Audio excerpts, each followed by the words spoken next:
లేనని 12 నెలలు కౌసల్యా గర్భవాసం చేసి రాముడిగా వచ్చి ఒక నరుడు ఎన్ని కష్టాలు పడతాడో అన్ని కష్టాలు పడి తండ్రి మరణిస్తే అంత ఏడ్చి భార్య కనపడకుండా ఉంటే అంత ప్రయత్నం చేసి సీతమ్మని తెచ్చుకొని రావణ సంహారం చేశాడు.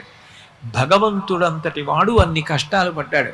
కృష్ణ పరమాత్మగా వచ్చి ఏం సుఖపడిపోయాడా?